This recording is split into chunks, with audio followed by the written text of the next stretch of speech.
que je veux évoquer le continent africain. Et je veux le faire là aussi avec beaucoup de reconnaissance pour tout le travail que vous faites et de clarté.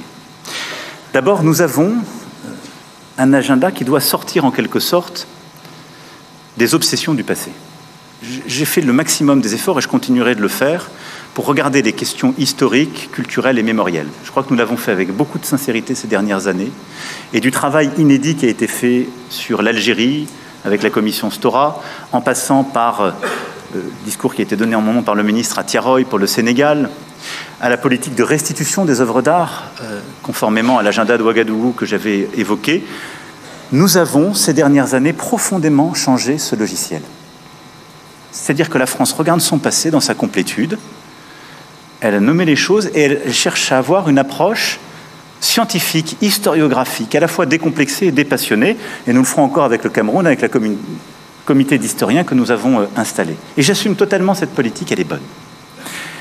Et je le dis en tant que président de la République, né après la décolonisation, dans un continent qui a 75% à moins de 25 ans. Le dialogue avec l'Afrique ne peut pas être l'otage d'un panafricanisme de bonne aloi contemporain qui utilise en quelque sorte un discours post-colonial en ayant d'ailleurs des soutiens de revers qui sont les impérialistes d'aujourd'hui. Et donc cette espèce de combination de faux intellectuels manipulant les réseaux sociaux, utilisant le désarroi d'une jeunesse et les intérêts de la Russie ou d'autres en Afrique, soyons lucides, mais n'y cédons pas. Et donc dans ce contexte-là, non, la France n'est pas en recul en Afrique, elle est simplement lucide, elle se réorganise. Je dis ça parce que quand je lis une bonne partie de notre presse et beaucoup de commentaires, les gens, regardant avec les lunettes d'hier, disent c'est terrible, l'Afrique, on est en train de disparaître. Non, on a choisi de bouger en Afrique. On a choisi de bouger parce qu'il fallait bouger. On a regardé notre relation passée, mémorielle, culturelle, on la factualise, on l'assume, on se dit la vérité. Mais on ne cède rien à la désinformation et aux ingérences. 2, nous avions une relation sécuritaire. Elle était de deux natures, en vérité. Il y a une partie, c'était notre engagement contre le terrorisme, depuis 2013. On avait raison. Je crois qu'on a oublié de nous dire merci. C'est pas grave, ça viendra avec le temps. L'ingratitude, je suis bien placé pour le savoir, c'est une maladie non transmissible à l'homme. Mais je le dis pour tous les gouvernants africains qui n'ont pas eu le courage, vis-à-vis de leurs opinions publiques, de le porter, aucun d'entre eux ne serait aujourd'hui avec un pays souverain si l'armée française ne s'était pas déployée dans cette région. Et j'ai une pensée émue pour nos soldats qui, parfois, ont donné leur vie et pendant des années se sont battus. Nous avons bien fait. On est parti parce qu'il y a eu des coups d'État. Parce qu'on était là à la demande d'États souverains qui avaient demandé à la France de venir.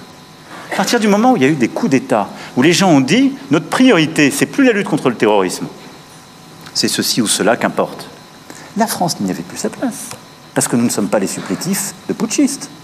Donc on est parti. Et ensuite, on a décidé, ça c'est le deuxième volet, de réorganiser notre présence militaire. Pourquoi ? Parce qu'on avait en quelque sorte une rémanence. Et on nourrissait nous-mêmes un discours post-colonial. Parce que dans les pays d'Afrique francophone, il y avait cette histoire, et donc on avait laissé une présence installée dans nos bases. Est-ce qu'elle avait encore une justification? Plus tellement. Est-ce que c'était ça le rayonnement de la France? Non. Je salue tous ceux qui ont servi, ça ne l'était plus là. Et ça n'était plus compris, c'était utilisé.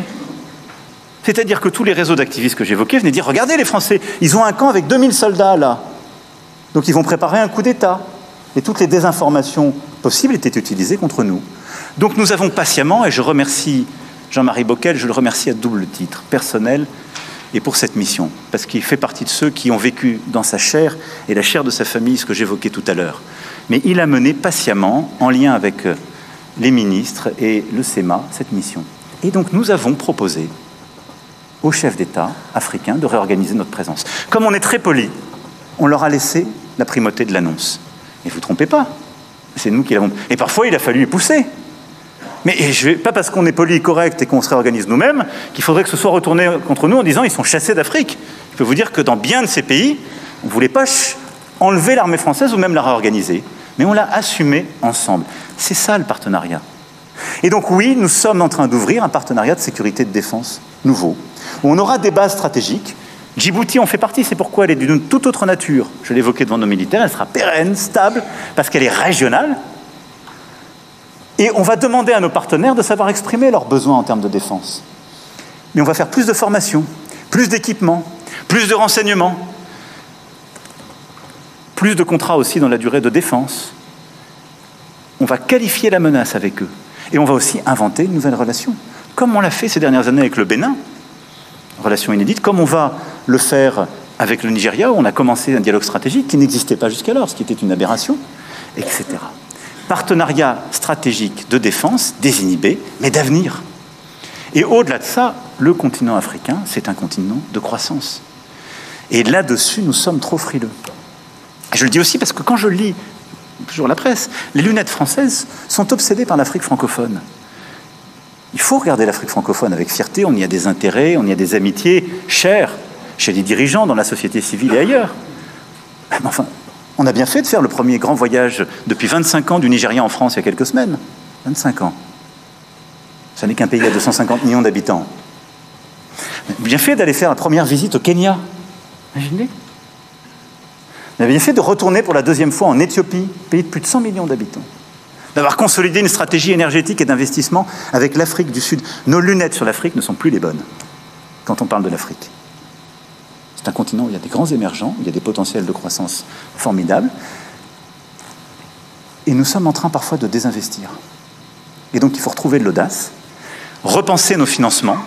Et là-dessus, nous devons, en interministériel, repenser nos financements pour prendre plus de risques et accompagner plus de risques, repenser nos règles européennes pour qu'on ait une capacité de financement de nos grands acteurs et avoir une stratégie avec nos entrepreneurs, toutes filières confondues, beaucoup plus ambitieuse à l'égard du continent africain. Et de la regarder comme un continent d'opportunités sur la question commerciale et économique, sur la question alimentaire et agricole, sur la question de l'innovation dans tous les domaines, sur la question artistique et culturelle, sur la question sportive, qui sont là aussi des domaines où nous avons des expertises, où on les a montrées au monde entier, en particulier avec les Jeux olympiques et paralympiques, et où il y a toute une stratégie export qu'on doit déployer, parce que tous les acteurs français qui ont travaillé pour nos Jeux, on veut qu'ils aillent travailler pour la Coupe d'Afrique des Nations et d'autres grandes compétitions, et que ce soit ce faisant une politique qui vienne en soutien avec ce qu'on fait en matière éducative et autres.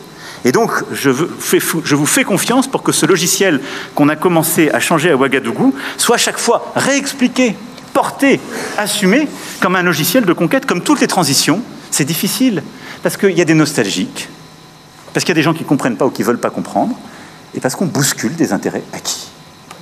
Mais croyez-moi, c'est une bonne chose, parce que le monde change et que nous avons besoin d'embrasser justement ce nouveau partenariat.